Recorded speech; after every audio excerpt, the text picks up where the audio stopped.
নমস্কার বন্ধুরা, মন্টিস কিচেনে আপনাদের স্বাগত। আমার আজকের রেসিপি খুবই সিম্পল রেসিপি। এটা সবার বাড়িতেই হয়ে থাকে। আমি যেই পদ্ধতিতে করি সেটাই আপনাদের সঙ্গে শেয়ার করলাম। এখানে নিয়ে নিয়েছি মুগ ডাল আর করলা। এবার ডালটাকে হালকা একটু ভেজে নেব। বেশি ভাজার দরকার নেই, হালকা ভাজলেই হবে। ব্যাস হয়ে গেছে। এবার একটু ভালো করে ধুয়ে নেব। এবার কড়াইয়ের মধ্যে দিয়ে দেব। এবার জল দিয়ে ভালো করে একটু সেদ্ধ করে নেব। এবার যতক্ষণ না ডালটা সেদ্ধ হচ্ছে আমি উচ্ছেটাকে কেটে নিচ্ছি এরকম করে। দেখুন, ডাল থেকে অনেক ফেনা বেরিয়ে এসেছে। এবার ফেনাটাকে ফেলে দেব। এবার দিয়ে দেবো সামান্য একটু হলুদ গুঁড়ো। এবার ভালো করে আবার একটু সেদ্ধ করে নেব। আমার সেদ্ধ হয়ে গেছে। এবার কড়া বসিয়ে দিয়েছি। এবার দিয়ে দেবো ওখানে সরষের তেল।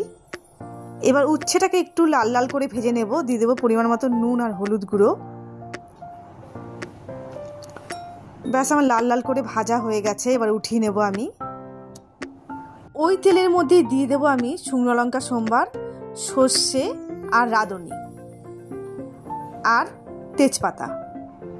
সামান্য একটু দিয়ে দেবো আদা বাটা। এবার হালকা একটু ভাজা ভাজা করে নেব। এবার দিয়ে দেবো সেদ্ধ করা ডাল, ভেজে রাখা উচ্ছেগুলোও দিয়ে দেবো পরিমাণ মতন চিনি আর 2 চামচ ঘি। এবার 1 মিনিট ফুটিয়ে নামিয়ে নেব। ব্যাস আমার রেডি হয়ে গেল উচ্ছে দিয়ে মুগ ডালের রেসিপি বা তেতো ডাল।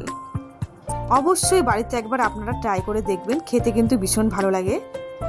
আমার রেসিপি ভালো লেগে থাকলে লাইক, কমেন্ট, শেয়ার আর চ্যানেলটিকে সাবস্ক্রাইব করে দেবেন। আপনারা ভালো থাকবেন, সুস্থ থাকবেন।